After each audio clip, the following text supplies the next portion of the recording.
മഴ കുളം കുളി ആഹാ അന്തസ്.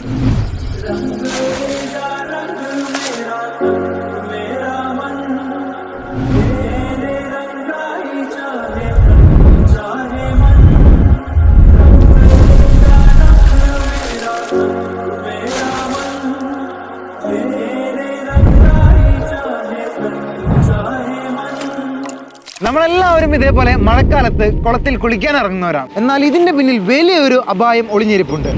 ബ്രെയിൻ ഈറ്റിംഗ് അമീബ അല്ലെങ്കിൽ തലച്ചോറ് തിന്നുന്ന അമീബ.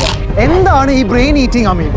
എങ്ങനെയാണ് ഇവ നമ്മുടെ ശരീരത്തിനകത്ത് കയറുന്നത്? എന്ത് അപകടമാണ് ഇത് മനുഷ്യർക്ക് വരുത്തി വയ്ക്കുന്നത്? അമീബ എന്ന് പറയുന്നത് ഒരു മൈക്രോ ഓർഗാനിസം ആണ്. സാധാരണ വൃത്തിയില്ലാതെ കെട്ടിക്കിടക്കുന്ന വെള്ളങ്ങളിലാണ് ഈ പറഞ്ഞ അമീബയെ കാണപ്പെടുന്നത്. ഈ അമീബ മൂക്ക് വഴിയാണ് നമ്മുടെ ശരീരത്തിൽ കയറുന്നത്. ഇത് നമ്മുടെ ബ്രെയിനിൽ എത്തിക്കഴിഞ്ഞാൽ നമ്മുടെ ബ്രെയിൻ സെൽസിനെ പതിയെ കാർന്നു തിന്നാൻ തുടങ്ങും. ആദ്യം നമുക്കൊരു ചെറിയ തലവേദനയായിട്ടാണ് തോന്നുക. പക്ഷെ ശ്രദ്ധിച്ചില്ലെങ്കിൽ വലിയ പ്രശ്നങ്ങളിലേക്ക് ഇത് എത്തിച്ചേരും. ചില സമയങ്ങളിൽ ഇതിന്റെ സിംറ്റംസ് നമ്മൾ ശ്രദ്ധിച്ചില്ലെങ്കിൽ മരണം വരെ നമുക്ക് സംഭവിക്കാം.